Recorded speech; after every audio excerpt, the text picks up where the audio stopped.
Queridos hermanos y amigos, bendiciones. Este es su programa Charlas de Café con Biblia. Este es nuestro episodio número 115. Estamos felices de estar con ustedes. Hemos tenido dos últimas entregas donde hemos hablado. Primero pusimos una entrevista con nuestro hermano Fernando Villalobos y en la semana pasada Pastor Jaime y mi persona estuvimos hablando de nuestra experiencia, nuestras opiniones sobre la conferencia que tuvimos aquí en Cochabamba, la conferencia de la palabra y el espíritu. Hoy día vamos a retomar nuestras charlas, hablando todavía en esta serie amplia que va a dar para hablar mucho de verdades que dividen. Hemos estado hablando acerca de aspectos inherentes a la salvación, pero a tiempo de darte la bienvenida, Jaimito, ¿de qué vamos a hablar hoy día, querido hermano? Tu saludo de bendición y bienvenido a esta charla. Pastor Luchito, qué lindo estar otra vez en este encuentro que tenemos semanalmente para conversar sobre estos temas. Un saludo a toda nuestra audiencia. Bienvenidos a Charlas de Café con Biblia. Estamos Amén. en el episodio 115, ¿no? En el 115, exacto. En el 115. En estos episodios hemos empezado a hablar, como tú bien decías, Luchito, hemos empezado a hablar primero, hemos tenido una entrevista, ¿no? La entrevista que le hemos pasado hace dos jueves, ¿no? Y, y después de eso hemos empezado a hablar sobre esto, sobre lo que, el impacto, el significado que ha tenido esta conferencia que tú organizaste allá en tu iglesia en Cochabamba, en Ujú. Comunidad Cristiana Río de Vida, con nuestro invitado, el hermano Fernando Villalobos, ¿no? Que como toda nuestra audiencia sabe, lo hemos estado promocionando. Él ha escrito un libro acerca del avivamiento que tuvimos en Bolivia, el Ujú. año 73 y 74. Y nosotros estamos ahora hablando sobre estos temas, estamos hablando sobre lo que fue el avivamiento, y hemos empezado a analizar cuál es el impacto y qué deberíamos nosotros hacer ahora si es que tenemos esos anhelos, ¿no? Estamos recordando el avivamiento de hace 50 años atrás en Bolivia. Tenemos hermanos que están todavía con nosotros y que nos dan testimonio, han sido protagonistas, el hermano Fernando Villalobos. Y nosotros cuando estamos hablando de eso, una de las cosas que decíamos en el programa anterior, no se trata solamente de un recuerdo nostálgico. Qué Mm. lindo que hemos tenido un avivamiento, porque una de las cosas que hemos aprendido es a no vivir de glorias pasadas, ¿no? Amén. El poder de Dios es algo real y es nuevo cada día y creemos en la gloria de Dios. Alguna vez yo manejaba una definición, ¿qué es la gloria de Dios? Y claro, una forma de definir la gloria de Dios es la gloria de Dios es la presencia manifiesta de Dios. Amén. Cuando Dios manifiesta su presencia, ¿no? Ujú. Sabemos que Dios está en todas partes, es omnisciente, pero no en todas partes Él manifiesta su presencia. Y claro, hemos visto que la gloria de Dios la vimos acá en nuestro país el año, el año 2000, el año 1973 y 74. Pero hay algo que me gusta y que tú lo has expresado en este momento, Luchito, y es que estamos todavía en el contexto de esta temporada que hemos iniciado hace varios programas atrás, que la hemos llamado Verdades que Dividen. Porque así como hemos hablado de verdades que dividen en términos de la salvación, fue nuestro primer tema, Ujú. porque digamos es para nosotros como una temporada en que queremos hablar de verdades que hay en la Biblia, pero que no todo el cuerpo de Cristo tiene la misma postura, no hay la misma enseñanza o la misma doctrina, si vale el término, en todos los sectores del cuerpo de Cristo. Y ahora nos topamos con esto. Una de las cosas que estábamos siempre hablando contigo en la previa, hemos mencionado, es tal vez ponerlo como pregunta, ¿no? ¿Por qué lo sobrenatural ya no está presente en la iglesia del siglo XXI? Hablemos de nuestra iglesia en nuestro país. ¿Por qué lo sobrenatural ya no está presente, ¿no? Porque hay mucho entendimiento mental de lo sobrenatural, mucha aprobación mental, asentimiento mental. Dios es un Dios sobrenatural. Pero ¿por qué nuestra experiencia no está permeada, no está saturada por lo sobrenatural? Y claro, cuál es el motivo? ¿No? Y normalmente tiene que ver con posturas, tiene que ver con lo que creemos. Luchito, hay muchos sectores de la iglesia que han abrazado esta postura del cesacionismo, Ujú. ¿no? Que tal vez es uno, cuando yo digo, cuando yo me hago esta pregunta, ¿por qué lo sobrenatural ha desaparecido, no está presente en la iglesia? Mi respuesta es una sola, a la luz de la escritura: incredulidad. O sea, ha dejado de estar presente lo sobrenatural porque hemos dejado de creer. Y es la incredulidad la que hace que lo sobrenatural no esté presente. Pero esa incredulidad que muchas veces está presente en el cuerpo de Cristo es alimentada por estas posturas. Luchito, no estamos frente a una verdad que divide.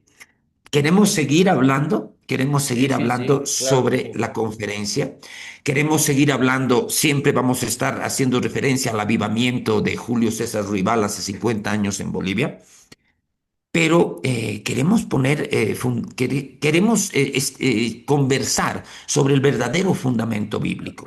Hay una pregunta que yo me he hecho en mi púlpito, Luchito. Hay una pregunta.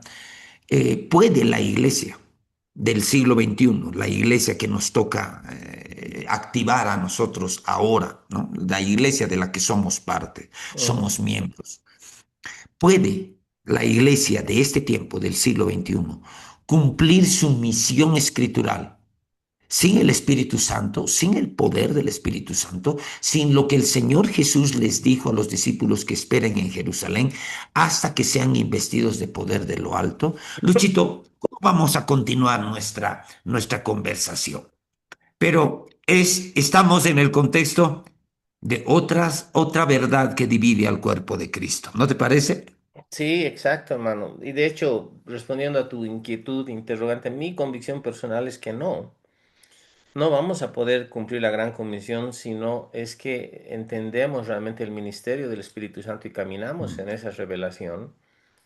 Y bueno, hay que entender que hay gente que ha llevado las cosas al extremo. Siempre ha habido extremistas, ¿no? Con cada renovación o restauración de verdad bíblica, ha habido gente que ha llevado esa verdad restaurada a un extremo. Hay gente religiosa que ha resistido esa verdad restaurada llevada al extremo y hay gente que ha logrado Exacto. tener un balance y un equilibrio.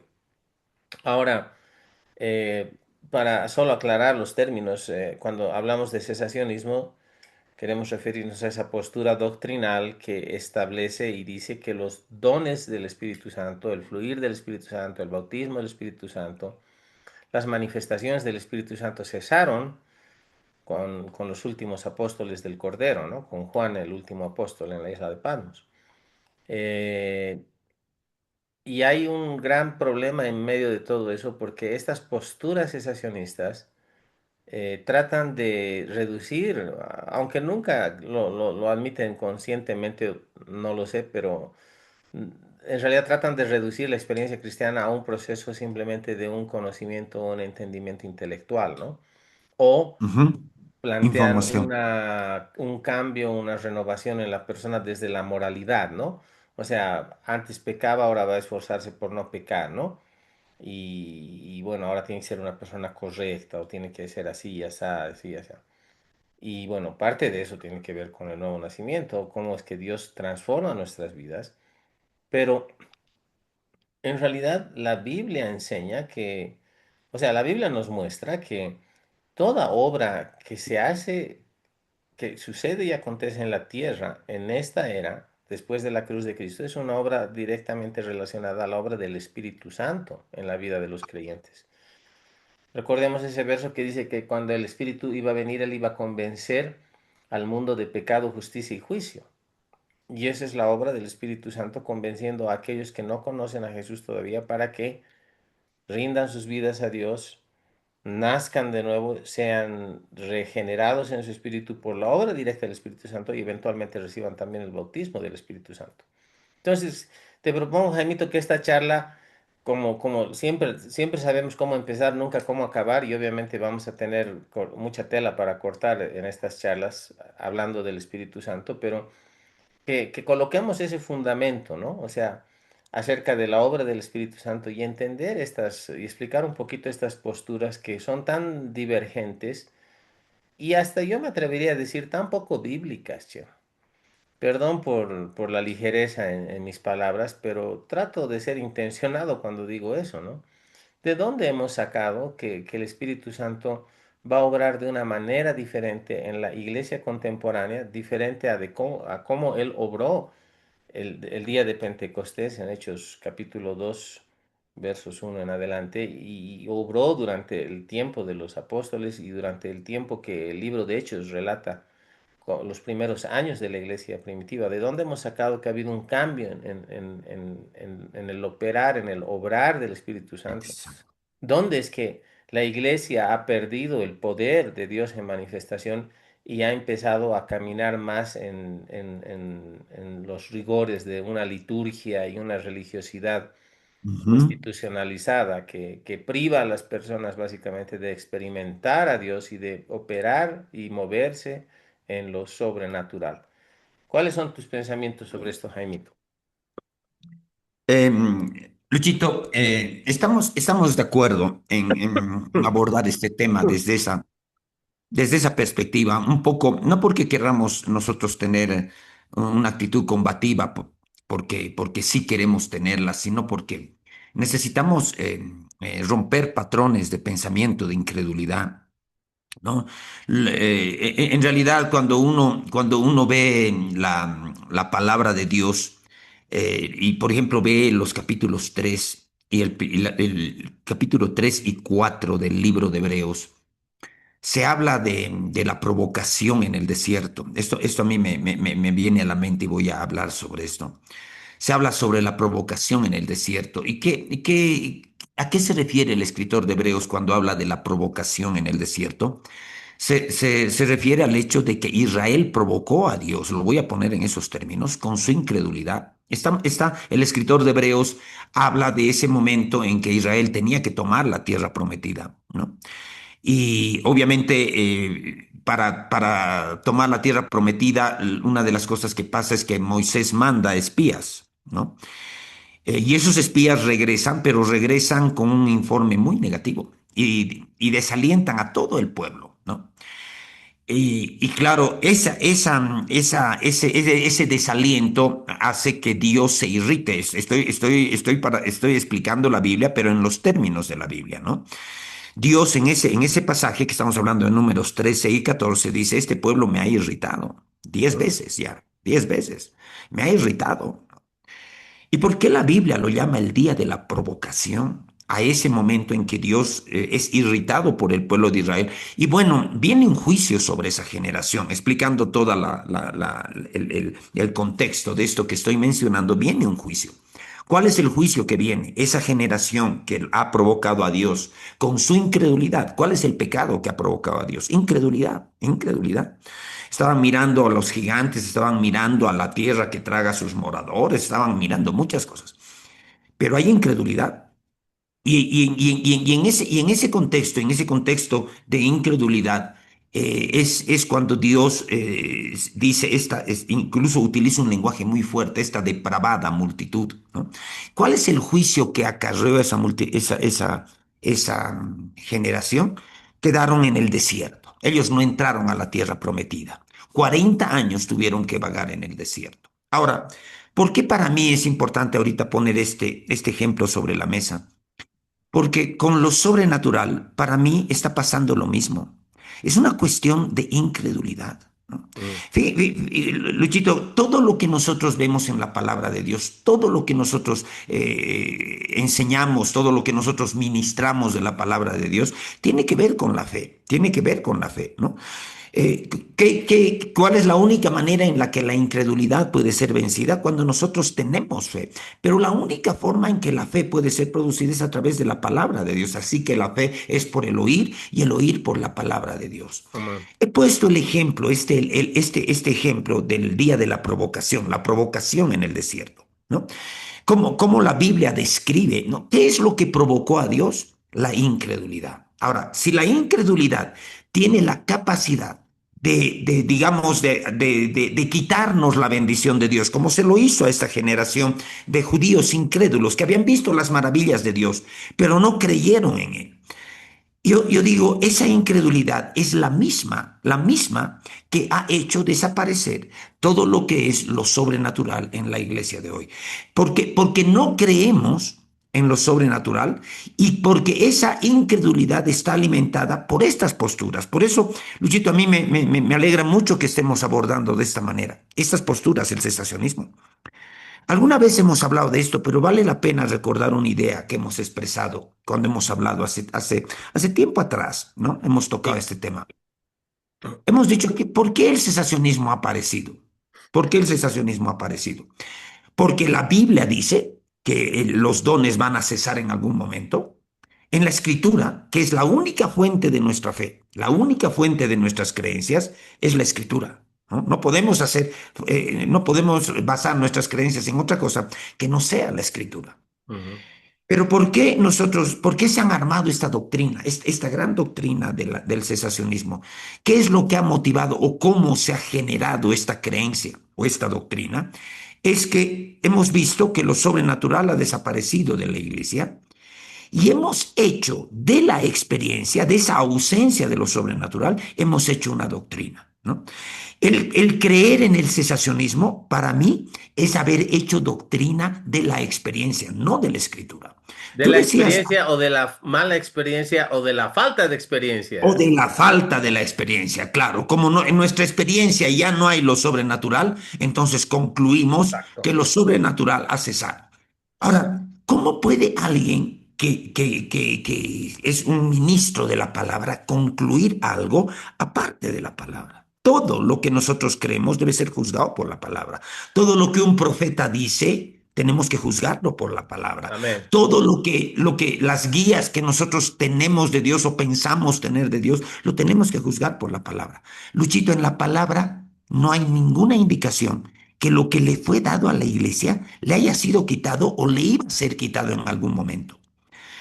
Yo siempre manejo el parámetro legal que está establecido por el pacto. ¿Eh?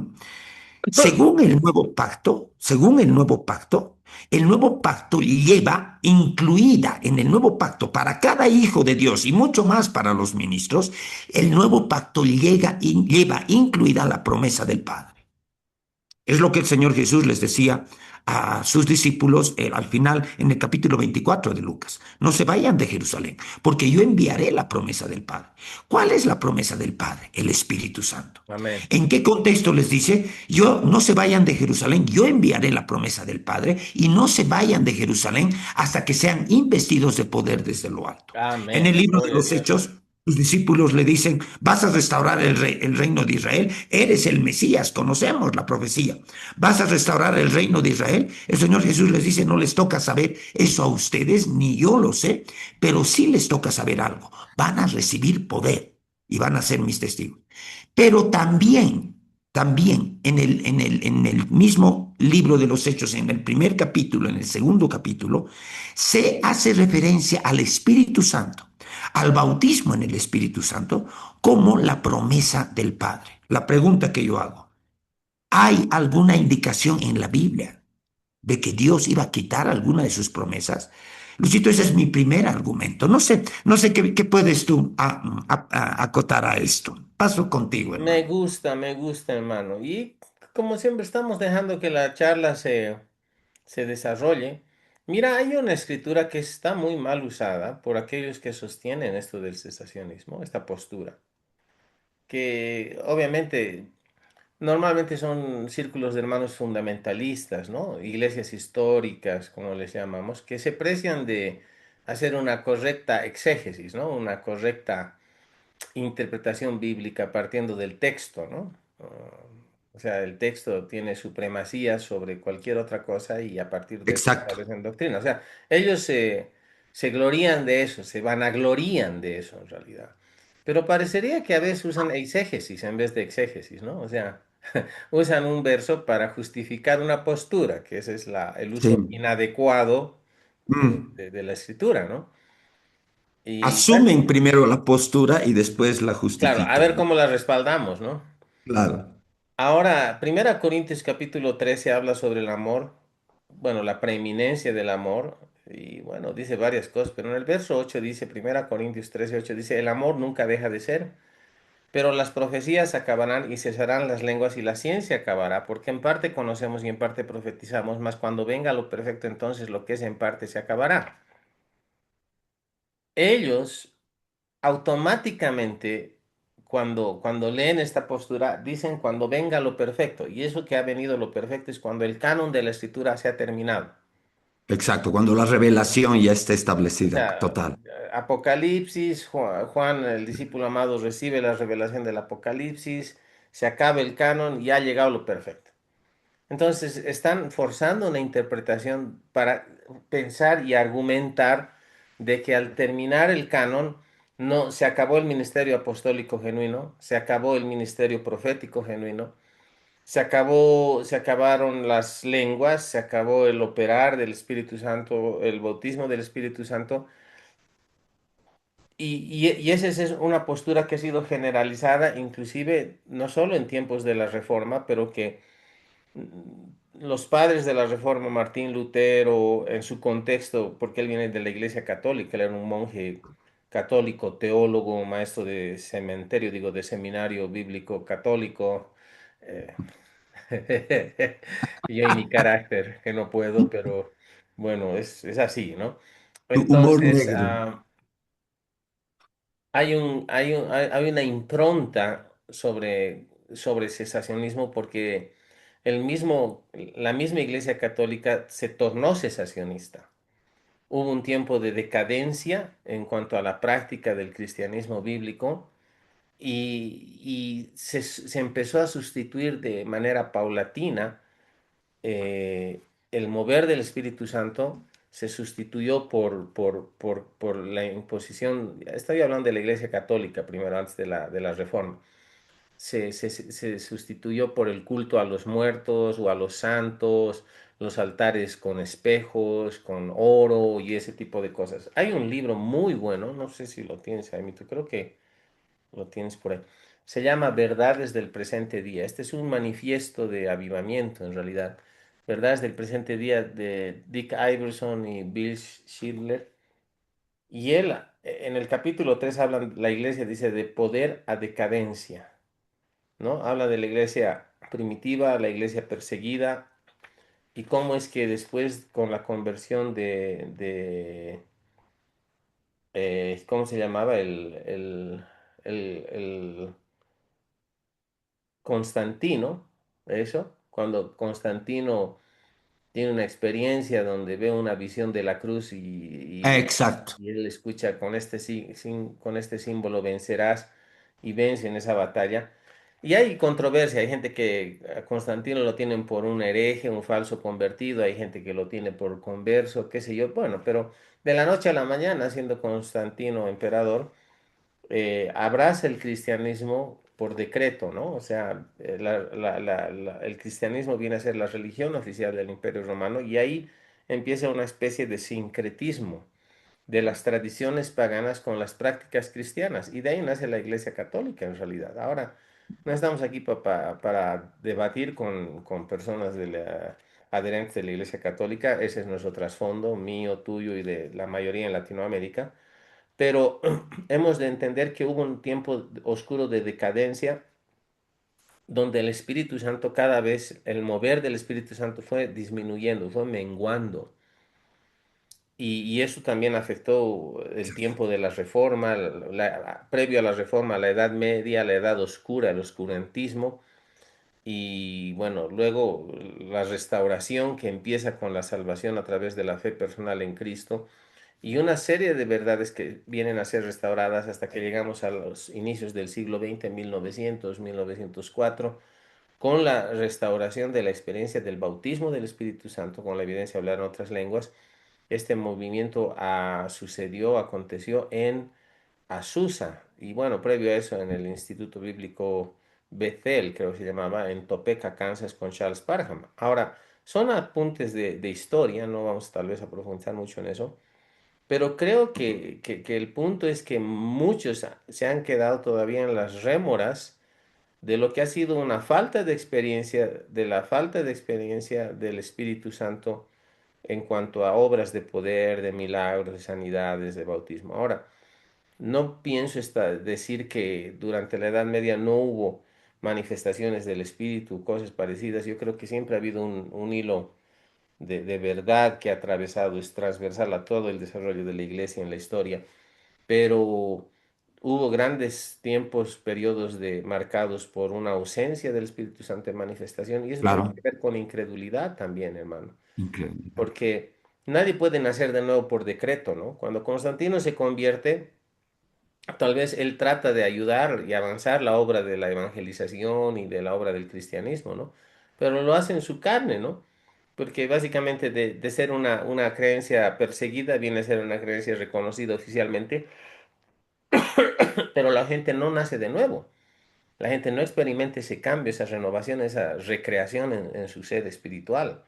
Sus viejas costumbres siguen, y ahí es el sincretismo, ahí es donde se mezcla la adoración de falsos dioses, los santos y toda la cosa, ¿no? Que viene en un cuerpo doctrinal muy ambiguo, que todavía está desordenado y no tiene coherencia ni lógica, pero la Iglesia Católica agarra todo eso, ¿no? No nos olvidemos que, bueno, en lo que entiendo, me acuerdo de alguna vez que sí hemos hecho primera comunión, hemos pasado clases de eso, catecismo. La Iglesia Católica reconoce como fuentes autorizadas de doctrina y fe la Biblia, las tradiciones y las bulas papales. Exacto. Entonces, tienen base para mezclar todo eso, ¿no? De esa mezcla, de todo eso, es que surge la Reforma, un movimiento de restauración de la verdad bíblica acerca de la salvación por fe, Martín Lutero, Juan Calvino, algunos otros más, pero todavía hay elementos muy fuertes de cesacionismo en medio de los precursores de la Reforma. ¿Qué opinas tú, Jaime? Gracias, Luchito. Estamos de acuerdo, nuestras posturas con respecto a esto son las mismas, ¿no? Por ejemplo, cuando estamos hablando del cesacionismo como como una doctrina, una postura doctrinal que justifica la experiencia, que se basa en la experiencia y justifica la experiencia sin base escritural, ¿no? Para mí, por eso siempre es importante establecer primero el argumento legal, ¿no? El Mm, argumento legal. En función del pacto, Luchito, cuando nosotros estudiamos el pacto de sangre y estudiamos los pactos bíblicos, los tratos de Dios con el hombre a través de los pactos, nosotros sabemos que el pacto le da legalidad a los tratos de Dios con el hombre. Dios establece cosas legales, dispensa cosas legalmente mm, a través de los pactos. Y un pacto, los términos de un pacto no cambian simplemente porque el humor de alguno de las partes ha cambiado. Los términos de un pacto permanecen. Y en función de eso, cuando yo veo todo lo que son los dones, todo lo sobrenatural, el Espíritu Santo, el poder, y lo que decía hace un rato, yo puntualizaba, ¿no? El bautismo en el Espíritu Santo, la Biblia lo menciona claramente como la promesa del Padre. Es todo eso, incluso Luchito, lo que tú mencionabas, ¿no? Hoy en muchos sectores de la iglesia ya no se cree que los ministerios del profeta y del apóstol sean para este tiempo, ¿no? Solo se reconocen pastor, evangelista y maestro, ¿no? Creo que incluso Calvino manejaba también esas restricciones del cuerpo doctrinal que él formó, ¿no? Pero Luchito, cuando yo veo esta verdad, ¿no? El argumento legal, lo que le fue dado a la iglesia, le pertenece a la iglesia en virtud del pacto. Y no hay nada en el nuevo pacto que hayan cambiado los términos. La escritura no nos muestra nada. Nuestra única base de creencia es la escritura. Y no hay nada en la escritura, no hay ninguna sugerencia de que los términos del nuevo pacto van a cambiar. Entonces, amén. el primer argumento es lo sobrenatural con todo, con el paquete completo, los 5 ministerios, le pertenecen a la iglesia de todos los tiempos. ¿Por qué? Porque es algo que Dios le ha dado a la iglesia de manera legal a través de los términos del nuevo pacto. Punto. O sea, escrituralmente no podemos nosotros cercenar las bendiciones de Dios simplemente porque a alguien se le ha ocurrido ver que eso no está presente y quererlo justificar. Pero, Luchito, hay el tema fundamental, y en eso estamos de acuerdo, tú y yo, que se trata de una cuestión de incredulidad. Se basa en una cuestión de incredulidad. ¿Cuánta incredulidad produce en las personas que afamados, digamos, conferencistas y ministros, autores de la Biblia, afamados, estén defendiendo posturas cesacionistas? ¿En cuánto influye en la vida del creyente de a pie, ¿no? En la vida del creyente de a pie, que está bombardeado por todas digamos, enseñanzas y esos mensajes que se propalan, ¿no? Que obviamente el creyente promedio termina asimilándolos y aceptándolos, entonces no cree en lo sobrenatural. Pero yo voy a hacer otro razonamiento ahora. Cuando nosotros hablamos de lo sobrenatural, tú y yo estamos de acuerdo, estamos hablando del Espíritu Santo, ¿no? Yo cuando veo lo sobrenatural en toda la Biblia, desde la creación, esta creación se crea sobrenaturalmente a través de la obra del Padre, del Hijo y del Espíritu Santo. Y cuando veo toda la Biblia, todo lo sobrenatural es obrado por el Espíritu Santo, ¿no? Todo lo sobrenatural. Y de repente, cuando estamos viendo la historia, tú estabas repasando la historia, y eso nos sirve. Después de Constantino, la iglesia se convirtió en la religión oficial del imperio. Y no tardó mucho tiempo en empezar lo que en la historia se denomina el oscurantismo, ¿no? ¿Por qué se lo denomina el oscurantismo? Porque la verdad bíblica, la luz de la revelación bíblica, desapareció, prácticamente desapareció. La palabra de Dios solamente era considerada como pieza de museo en los monasterios y demás. Nadie la leía y las verdades bíblicas casi desaparecieron, Luis, ¿no? Si no hubiera sido por grandes pensadores como los padres de la iglesia, de repente la fe cristiana hubiera desaparecido, pero Dios se encargó de tener las personas adecuadas para que la fe en Dios no desaparezca. Pero el oscurantismo no solamente quitó la creencia de la palabra de Dios, sino aniquiló completamente lo que es las manifestaciones sobrenaturales, ¿no? Por eso es que cuando yo veo la historia, Luchito, yo la historia la analizo a la luz de la palabra. Cuando vemos la historia, vemos la reforma como el primer gran paso del hombre para, digamos, reivindicar la autoridad de las escrituras, la palabra de Dios. En la reforma no se restaura todo. En la reforma se restaura la fe, la salvación por fe, la justificación por fe. En la reforma se restaura esas verdades esenciales. Amén.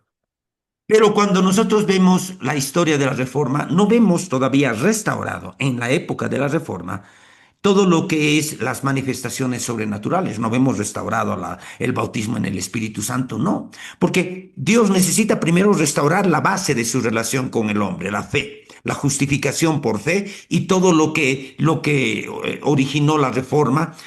Pero cuando yo analizo la historia, y lo hemos hecho contigo, Luis, nos hemos puesto el año pasado a hablar de avivamientos, ¿no? Mm.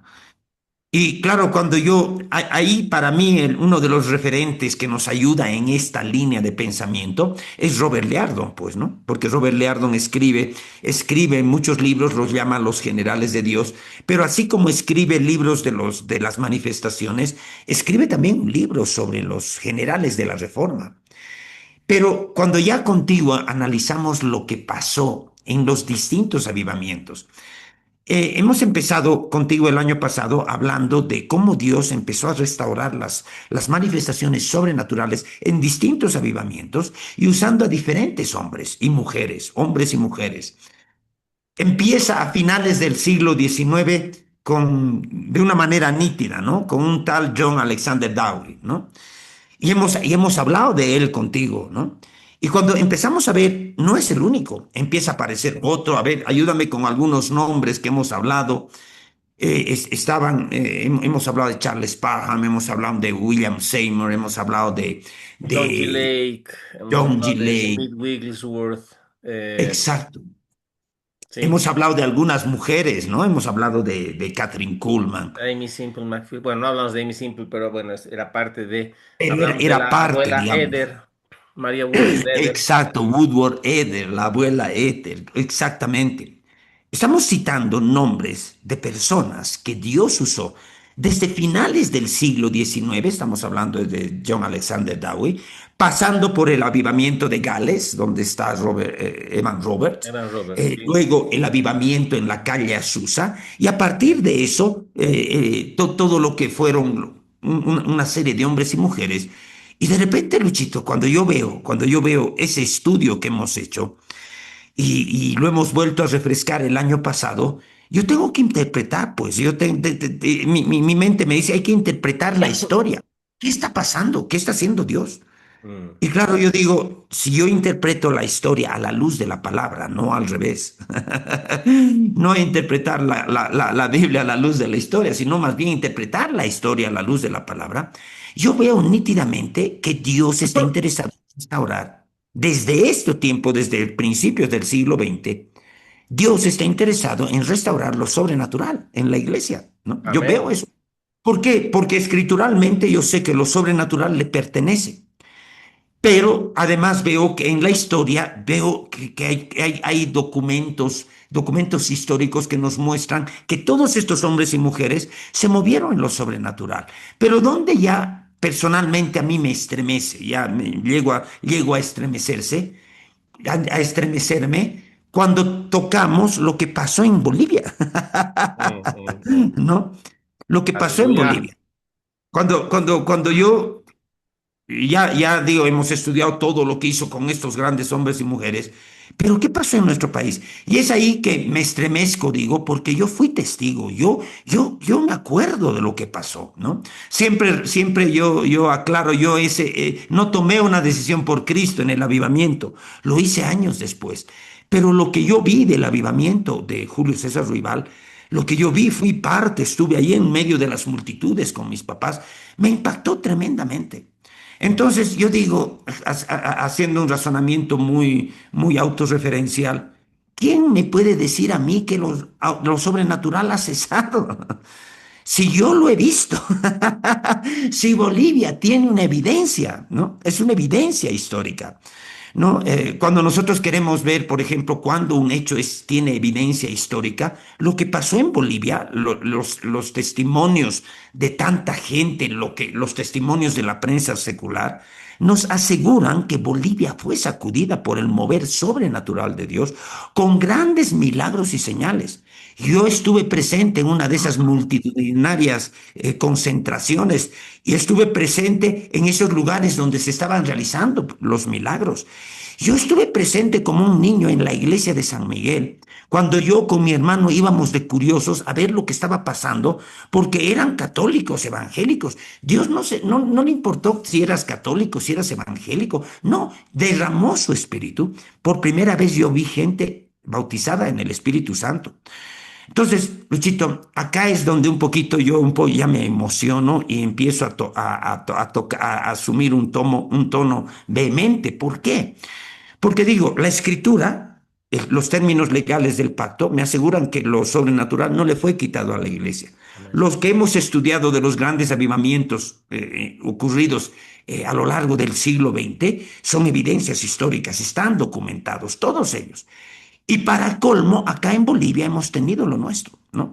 Algo absolutamente documentado y es un hecho histórico. Entonces, el asunto es, lo sobrenatural ha sido quitado y vuelvo a poner sobre la mesa, no se trata solamente de incredulidad. Por eso para mí era importante hablar de este episodio, ¿no? La provocación en el desierto. Hay un ministro, tú lo conoces, a Kid Moore, que titula una de sus series, uno de sus temas, La incredulidad provoca a Dios. La incredulidad provoca a Dios. ¿Por qué? Porque fue provocado por la incredulidad de los judíos en el desierto y determinó que 40 años iban a vagar en el desierto. Luchito, ¿qué podemos hacer nosotros con el Espíritu Santo escrituralmente? El Espíritu Santo le fue dado a la iglesia. El Espíritu Santo vive dentro de cada creyente. El Espíritu Santo está dispuesto a investir de poder al creyente viniendo sobre el creyente.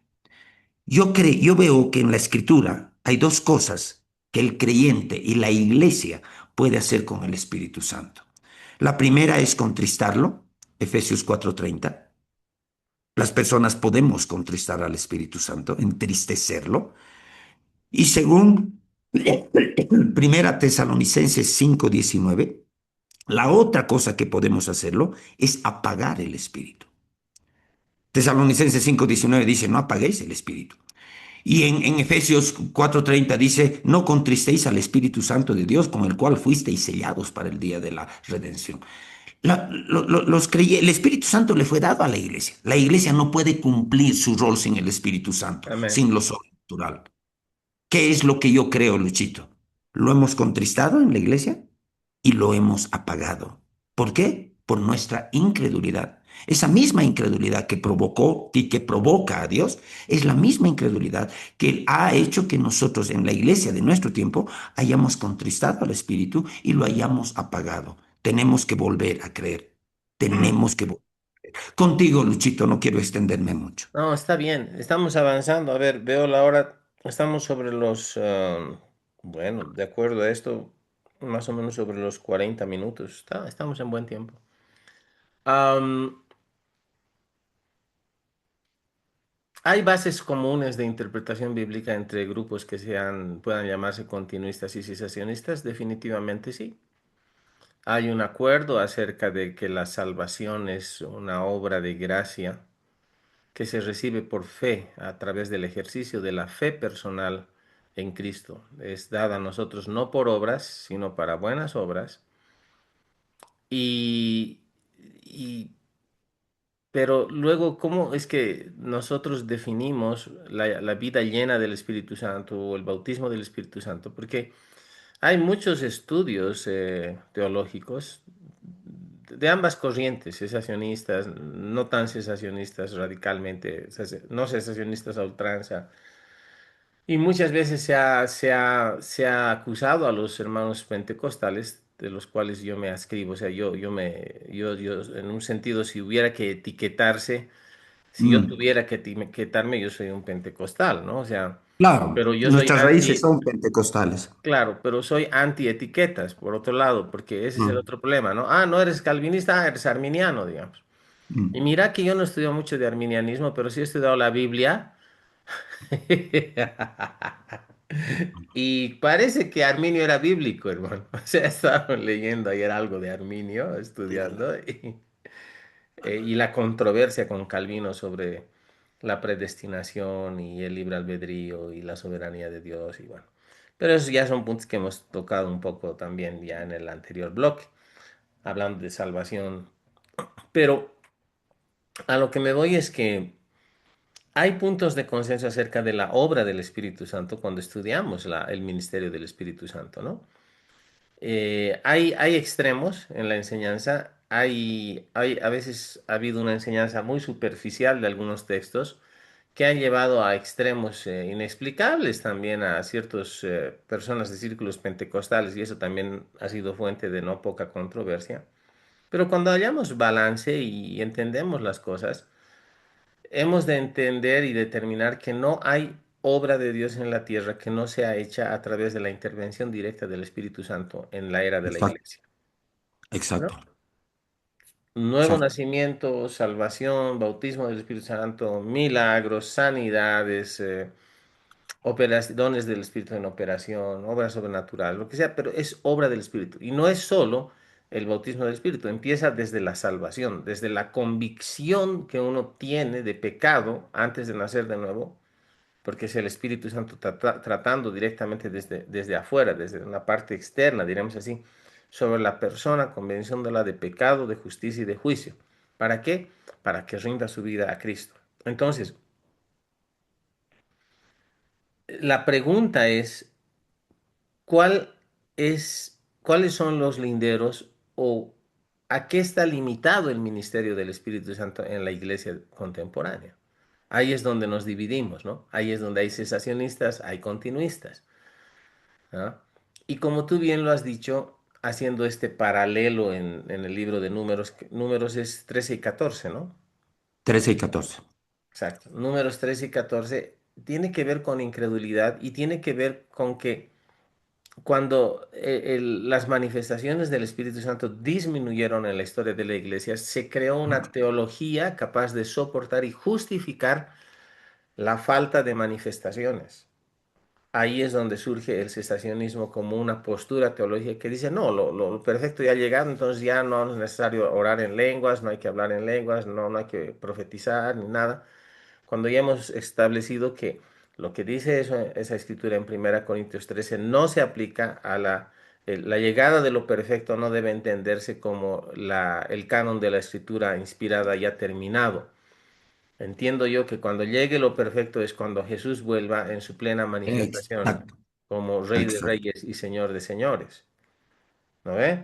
Entonces, hasta exacto. eso, el mundo, la gente que está en el mundo, la gente busca respuestas, el mundo necesita manifestación de Dios, necesita experimentar a Dios porque hay desafíos, hay enfermedades, hay, ¿cómo puedo decir? Hay gente que se condena, hay gente que tiene problemas, hay gente que está experimentando situaciones complicadas y se necesita una intervención, una manifestación del Espíritu para alcanzarlos. Yo no creo que el nuevo nacimiento solo sirva como un ticket, el conseguir un ticket que va a asegurar la salvación del creyente, del nuevo convertido en el cielo y más nada.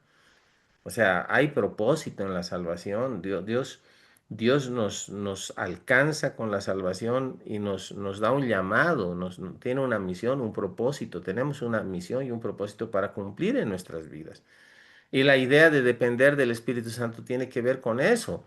Si no tenemos una dependencia del Espíritu Santo, no vamos a poder cumplir la tarea y la misión encomendada por Dios para nuestras vidas. O sea, no es que el obrar, el ministerio del Espíritu Santo se limita solamente a la experiencia del nuevo nacimiento y luego, bueno, chao, ¿no? Sabemos y entendemos que venimos a ser templos del Espíritu Santo, que nosotros venimos a ser habitados por el Espíritu Santo. Pablo habla de que acerca de la iglesia y ustedes, vosotros sois templo del Espíritu Santo. Entonces el Espíritu Santo imparte la vida de Dios en el nuevo nacimiento y viene a morar en nuestro corazón. Pero y es interesante porque aquí ya entrando un poquito más en tipos y sombras y tipología y esto de doctrina del Espíritu Santo y sobre el ministerio del Ujú. Espíritu Santo, es interesante, ¿no? Porque Jesús hablando con la mujer samaritana en Juan 4 habla acerca de que la salvación va a ser como una fuente que salpique para vida eterna, ¿no ve? En la persona que bebe del agua viva. Está hablando de aceptar a Exacto, Cristo y tener la experiencia de la salvación.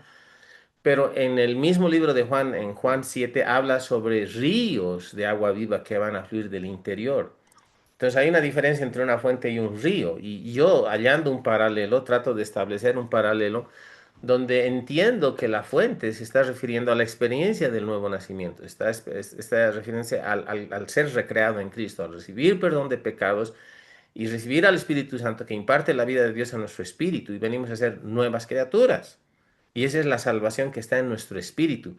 La Biblia dice, el que se une al Señor, un espíritu es con Él. ¿Dónde somos unidos con el Espíritu de Dios? En nuestro espíritu, en la esencia misma de nuestra existencia. Somos espíritu, tenemos alma, vivimos en un cuerpo. Pero los ríos de agua viva vienen como una experiencia, porque el río de agua viva es un río que tiene un caudal grande, tiene energía, tiene fuerza, tiene poder.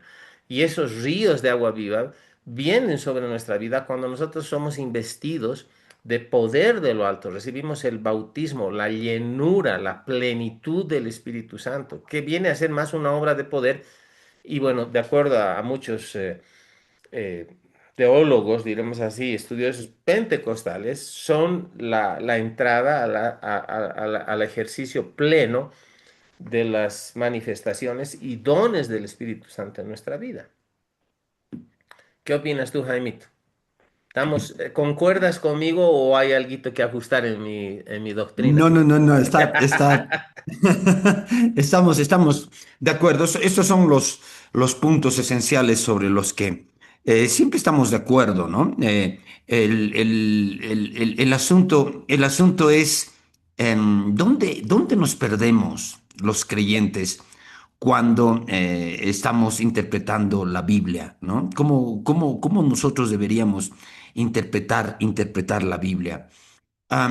Estás tocando y estás empezando a tocar un tema que hemos dicho que lo vamos a hablar y que tal vez hoy día no acabemos de hablar, pero es importante. Yo quiero en este momento concentrarme en lo que has mencionado, el ser bautizado en el Espíritu Santo como una segunda experiencia. Estoy plenamente de acuerdo, Luchito, el encuentro de Jesús con la samaritana en capítulo 4 de Juan, cuando le dice, le habla de la fuente, ¿no? Están en el pozo, en el pozo, y el agua que yo le daré será una fuente que salte para vida eterna, una fuente de vida que salte para vida eterna, le dice, ¿no? Y obviamente ahí estamos hablando, el Espíritu Santo está siendo representado en su obra del nuevo nacimiento, ¿no? La vida eterna, ¿no? Que salte para vida eterna, nos da la pauta de interpretación. Está hablando cuando un creyente tiene vida eterna, cuando nace de nuevo, ¿no? Amén, aleluya. Ahora, cuando un creyente nace de nuevo, ya tiene todos los beneficios de su redención. Ya es un hijo, ya es una hija de Dios. No le falta nada. No, no puede ser más salvo de lo que es. Pero estamos de acuerdo. Claro, claro. Pero estamos de acuerdo, Luchito, que cuando ya llegamos al capítulo 7 de Juan, ahí el Señor Jesús habla de ríos de agua viva, ¿no? Ríos de agua viva, Ujú. ¿no? Lo podemos leer de una manera más literal, ¿no? Dice, en el último día de la gran fiesta Jesús se puso en pie y alzó la voz diciendo, si alguno tiene sed, venga a mí y beba. Estoy leyendo por si acaso Juan 7:37, ¿no? Ujú. Si alguno tiene sed, venga a mí y beba, dice, ¿no? El que cree en mí, como dice la Escritura, de su interior correrán ríos de agua viva. Esto dijo del Espíritu que habían de recibir los creyentes en Él, los que creyesen en Él, pues aún no había venido el Espíritu Santo porque Jesús no había sido glorificado, ¿no? Ahora, estamos de acuerdo en que el Señor Jesús está describiendo dos obras del Espíritu Santo. Uno es Ujú. la fuente, ¿no? La Donde regeneración. la regeneración, nace de nuevo, uno es salvo, nunca más va a ser más salvo que en ese momento. Pero lo otro es ríos de agua viva. Pero esos ríos, ¿qué implican? ¿Qué es lo que implica? ¿Qué está haciendo referencia? Alguna vez hemos mencionado el lenguaje que se usa en la Biblia. La expresión recibir el Espíritu Santo en la Biblia, en los Evangelios y principalmente en el libro de los Hechos, Yes. hace referencia a la experiencia de ser bautizado en el Espíritu Santo. Exacto. No está hablando del Espíritu Santo regenerando la vida de la persona. No. Está Exacto. hablando del bautismo del Espíritu Santo. El Espíritu Santo dentro versus el Espíritu Santo sobre. Hombre, y eso es algo. Ahora, muchas veces vemos ejemplos en la Biblia en que las dos cosas se dan al mismo tiempo, ¿no? Nacen de nuevo y esos ratitos son bautizados en el Espíritu Santo. Vemos algunos Exacto. ejemplos en el libro de los Hechos. Pero para que nosotros podamos explicar la Biblia, Luchito, porque nosotros no tenemos ese ministerio, ¿no? Dios nos ha dado el ministerio de explicar la Biblia. Nosotros tenemos que explicarlo en este sentido, ¿no? Y que tiene que quedar claro para cada creyente. Mm. Hay dos obras del Espíritu Santo, ¿no? Dos experiencias, si quieren, del Espíritu Santo. Uno es el nuevo nacimiento, pero la otra es el ser bautizado con el Espíritu Santo.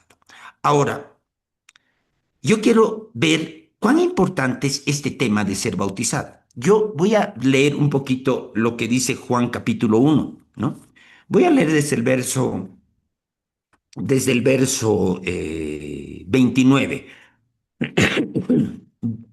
Dice, el siguiente día vio Juan a Jesús que venía a él y dijo, he aquí el Cordero de Dios que quita el pecado del mundo. Me gustaría comentar algo acá, ¿no? ¿Cómo Juan el Bautista sabía quién era Jesús? Lo estaba viendo por primera vez. ¿Cómo? Está el Espíritu Santo revelándoselo. Juan el Bautista era un profeta y el Espíritu Santo le revelaba estas cosas. Juan el Bautista está hablando por revelación, no está hablando simplemente porque se le ocurre y dice, este debe ser, ¿no? Entonces, y después dice, este es aquel de quien yo dije, después de mí viene un varón, el cual es antes de mí porque era primero que yo. Es aquí Juan el Bautista honrando a Jesús como el Dios eterno, ¿no? Perdón, ¿estás Después leyendo? ¿Me repites la referencia, Jaimito? es Juan capítulo 1, verso, ahorita estoy en el verso 30, Ya, ¿no? gracias, hermano. Y Juan dice, está hablando de Jesús, y dice, yo no le conocía, mas para que fuese manifestado a Israel, por eso vine yo bautizando con agua. O sea, Juan está diciendo, yo no lo he conocido, pero para que él se manifieste, por eso yo vine bautizando con agua. Tenemos que entender que Juan el Bautista era el precursor de Jesús, ¿no? Ujú. Era la voz en el desierto de la que habló Isaías y que iba a preparar los caminos del Señor. Pero él está diciendo, yo no le conocía, él es antes que mí, pero para que él se manifieste yo vine bautizando en agua. Y fíjense lo que dice, ¿no? En agua. También dijo, vine yo bautizando en agua. Verso 32. También dio Juan testimonio diciendo, vi al Espíritu Santo que descendía del cielo como paloma y permaneció sobre él. ¿Qué está diciendo Juan el Bautista? Está describiendo lo que pasó cuando el propio Señor Jesús fue ungido, ¿no? Dice, yo vi al Espíritu Santo viniendo sobre Jesús como paloma, ¿no? Y viniendo sobre él. Esto es una referencia a lo que se dice en Hechos 10:38. Muchos piensan que Jesús hizo todos los milagros que hizo porque era Dios. Ahora, ciertamente él no dejó de ser Dios, él era Dios, pero cuando vivió aquí en la tierra no vivió como Dios, vivió como hombre. ¿Y por qué hizo milagros? Porque caminó como un hombre ungido. Y Eso es sin lo que pecado. dice, eso es lo que dice Hechos 10:38, como Dios, haciendo referencia al Padre, Ujú. ungió, dice, como Dios ungió con el Espíritu Santo y con poder a Jesús de De Nazaret. Nazaret. Para que Jesús haga milagros, él vino a vivir como un hombre, no vino a vivir como Dios, no dejó de ser Dios, pero no vivió como Dios. Para que Jesús haga milagros, el Padre tuvo que ungirlo con el Espíritu Santo y con poder. Por si acaso, es el mismo Espíritu Santo y el mismo poder que el Señor Jesús les dijo a sus discípulos que esperaran en Jerusalén. Es el mismo. Entonces, yo sigo leyendo y miren lo que dice, ¿no? Vi que el espíritu que descendía del cielo como paloma y permanece sobre él. Es el testimonio de Juan el Bautista. Verso 33. Y yo no le conocía, pero el que me envió a bautizar con agua, ¿quién lo envió a bautizar con agua? Dios a través del Espíritu Santo.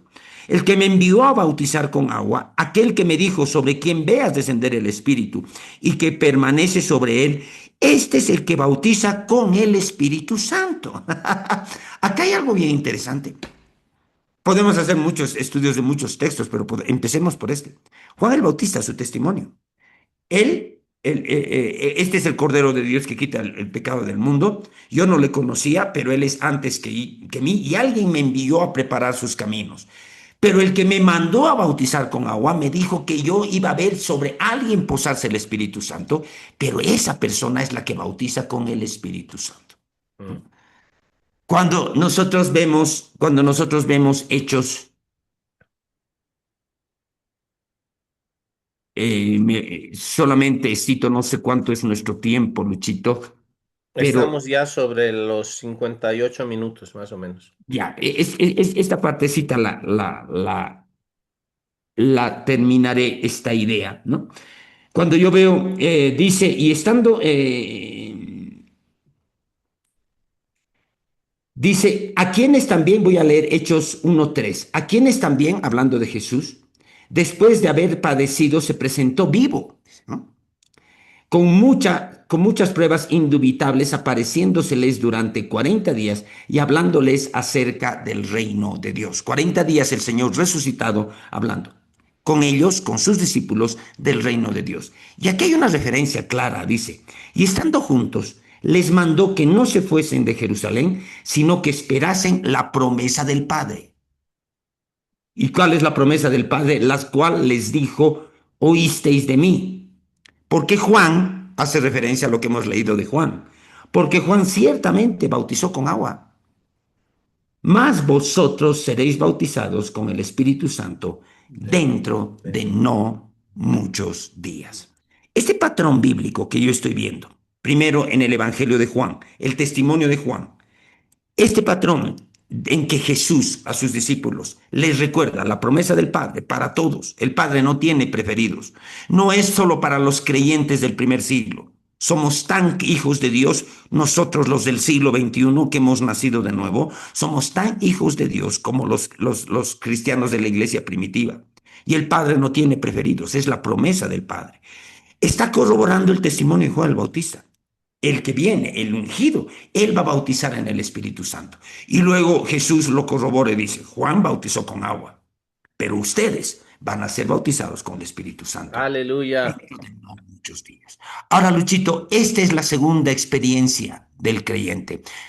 Paso contigo, querido hermano. De repente ya tenemos que ir redondeando, pero la promesa del Padre, el bautismo del Espíritu Santo, el testimonio de Juan, el testimonio de Jesús resucitado, no nos deberían dar ocasión para un cesacionismo. ¿Qué Exacto. opinas? Exacto, hermano. Sí, vamos cerrando, Mm. porque vamos a seguir hablando acerca de esto. Es un tema que nos apasiona, tú y yo lo manejamos muy bien, creo.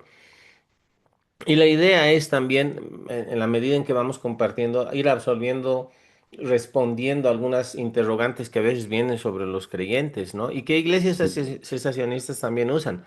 Ahora, a veces un creyente, o sea, a ver, en términos normales, una iglesia no dice nosotros somos cesacionistas al inicio o nosotros somos continuistas, ¿no? Una iglesia recibe a la gente y ahí quienes van ministrando la Ujú. palabra, el pastor, los líderes, poco a poco van a ir o sea, van a ir mostrando, ministrando de acuerdo a la línea doctrinal que se tenga ahí en esa iglesia en particular. El problema, y creo que es interesante entender esto, hermanos queridos, y me refiero a nuestra digna audiencia, no queremos polemizar, pero el problema es que a veces se toma como que, ustedes son pentecostales, ¿no? Nosotros somos más calvinistas o más conservadores o de doctrina deformada, digo, perdón, reformada. Se me traba la lengua a veces. Entonces, entonces, y no es eso, o sea, estamos tratando de referirnos siempre a la escritura, porque hay suficiente Biblia para probar el hecho de que el bautismo del Espíritu Santo es una experiencia bíblica que trasciende la culminación de la escritura, del canon de la escritura. Lo Claro, diremos así. Es más, hay claro. un, hay un hermano, Rick Renner, ¿no? Él dice, hace una comparación más o menos. Él dice, en la escritura hay como unos 8 o 7 pasajes que hablan de bautismo en agua, las instrucciones, o 20 pasajes, diremos, de bautismo en agua. Nadie discute eso, ¿no? Ujú. Y hay como 7 veces más u 8 veces más referencias a dones del Espíritu Santo, bautismo del Espíritu Santo, llenura del Espíritu Santo, hablar en lenguas, y todo el mundo discute. O sea, cuando tienes la estadística, algo está pasando que no está en lo correcto. Pero bueno, para cerrar las ideas desde la participación de mi parte, entendemos que el ministerio del Espíritu Santo involucra una acción definitiva sobre la persona que aún no conoce a Cristo, convenciéndola de justicia, de justicia, pecado, ¿cómo era? De justicia, juicio, De justicia, pecado y juicio. ¿Eh? exacto. De pecado, justicia y juicio. Gracias. Pecado, justicia y juicio. Exacto. No estamos queriendo trabar. Ya. Exacto. Entonces, ahí el Espíritu Santo comienza convenciendo a la persona. Cuando la persona Perfecto. convencida, convicta de pecado, rinde su vida a Cristo, el Espíritu Santo, bueno, la sangre de Cristo es aplicada a la persona limpia, lo Exacto. limpia de todo pecado y el Espíritu Santo entra en la persona, en el ámbito espiritual, en el espíritu, e imparte la vida de Dios a ese nuevo creyente. Es ahí donde la persona es recreada en Cristo o regenerada. Su espíritu es una nueva criatura, viene a ser un espíritu recreado, regenerado en Cristo. Nace de nuevo. Muy bien. La salvación, recibe la salvación. Y de ahí hay una segunda experiencia, porque es una segunda experiencia asociada al ministerio del Espíritu Santo también, donde la persona, al recibir el bautismo del Espíritu Santo, es revestida del poder de Dios, de la plenitud de Dios, y es lo que la Escritura se llama el bautismo del Espíritu Santo, es el bautismo que da Jesús, es la promesa del Padre también, que es una segunda experiencia. Una persona no puede ser bautizada en el Espíritu Santo sin haber nacido de nuevo antes, por si acaso. Algunos se quedan en la experiencia del nuevo nacimiento, que es lo más importante. La regeneración es lo más importante, hermanos. O sea, Ujú. no, aquí no estamos tratando de competir o establecer cosas odiosas, diferencias odiosas. No, lo más importante es la decisión de uno por Cristo en esta vida, porque eso nos da seguridad de salvación en la futura vida, cuando enfrentemos la muerte física. Eso es lo más importante. Aleluya. Pero no es lo único. Hay una capacitación, hay una dotación, hay una impartición de la habilidad sobrenatural de Dios sobre la vida del creyente que lo capacita para ser efectivo para la obra del ministerio, para ganar a otros, para vivir una vida en victoria. Y eso tiene que ver con una vida llena del Espíritu Santo. Entonces son dos experiencias diferentes y ya con más tiempo, Jaimito, te sugiero, te propongo que podamos la próxima semana, en el próximo episodio, hablar de eso. Hay un texto en Primera Corintios, tú debes conocerlo también en Primera Corintios 12, donde dice que por el Espíritu somos bautizados en el cuerpo de Cristo. Eso está hablando del nuevo nacimiento, no está hablando del bautismo del Espíritu Santo. Ah, Y esas exactamente. escrituras a veces confunden a las personas, ¿no? O ese asunto de habéis recibido el Espíritu Santo, como se usa la expresión en Hechos, lo hemos Ujú. dicho, siempre se refiere al bautismo del Espíritu Santo, no a la regeneración. De ahí algunos hermanos pentecostales muy alegres y muy ligeros en su interpretación afirman con vehemencia, no, si tú no oras en lenguas, tú no has recibido el Espíritu Santo.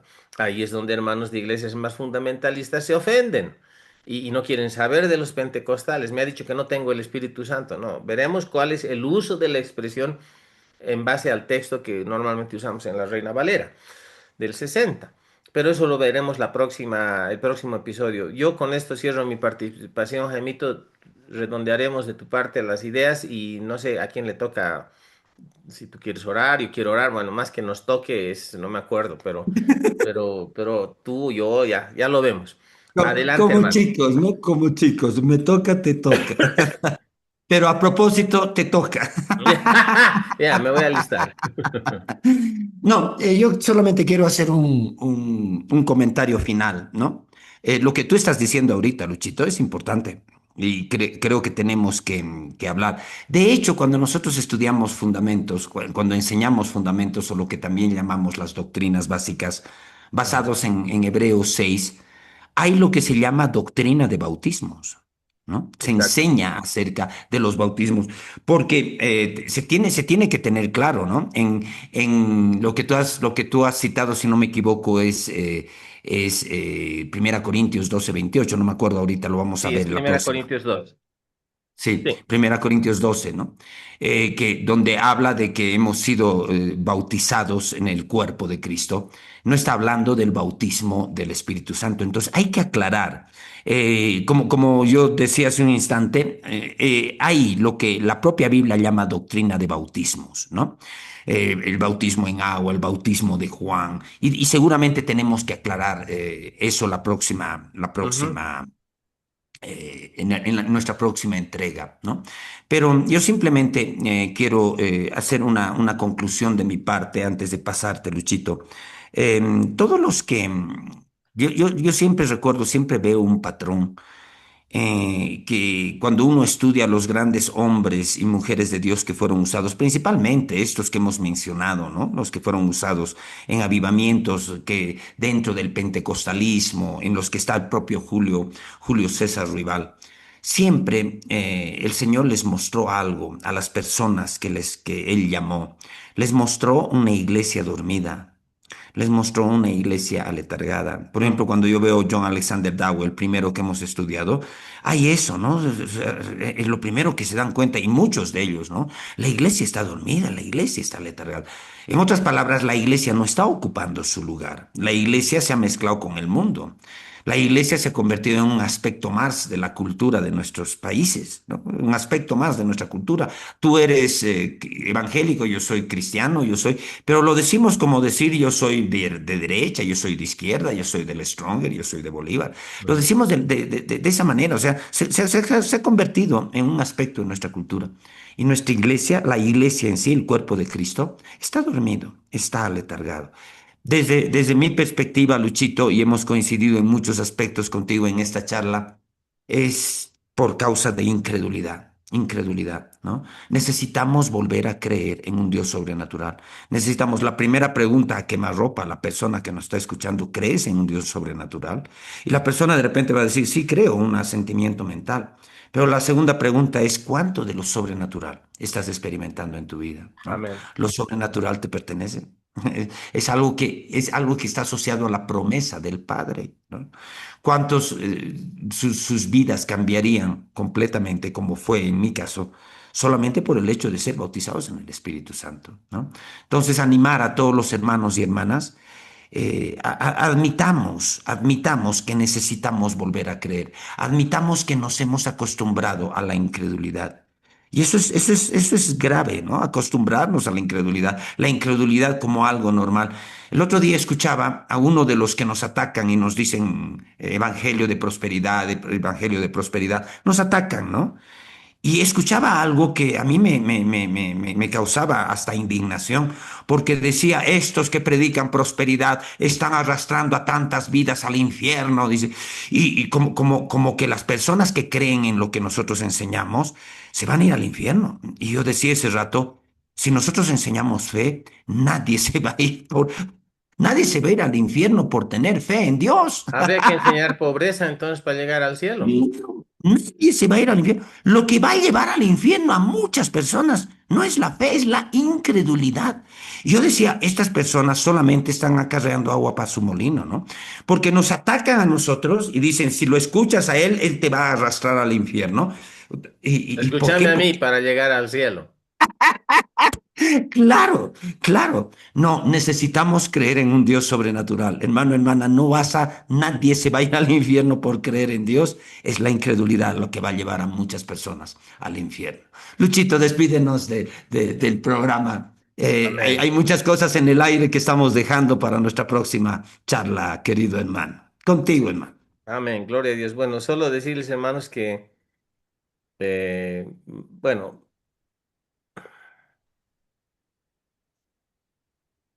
a veces hay posturas demasiado extremas. Nuestra invitación es a que juntos estudiemos la Biblia y abramos Biblia y hablemos de Biblia en estas charlas, porque son charlas de café con Biblia. El café a veces falta. A veces yo estoy tomando agua, he estado tomando mate, ahora que esté con limón y miel y porque estoy un poco afectado de mi garganta, pero puede faltar el mate, pero nunca va a faltar la Biblia. Puede faltar el café, pero nunca va a faltar la Biblia. Entonces, hermanos, yo les animo a que les animamos a que abran sus Biblias, estudien. No queremos ser dogmáticos en el sentido de establecer ciertas cosas y no, no, no es como nosotros creemos, pero abramos Biblia y abramos Biblia y hablemos con la Biblia abierta, estudiándola bien.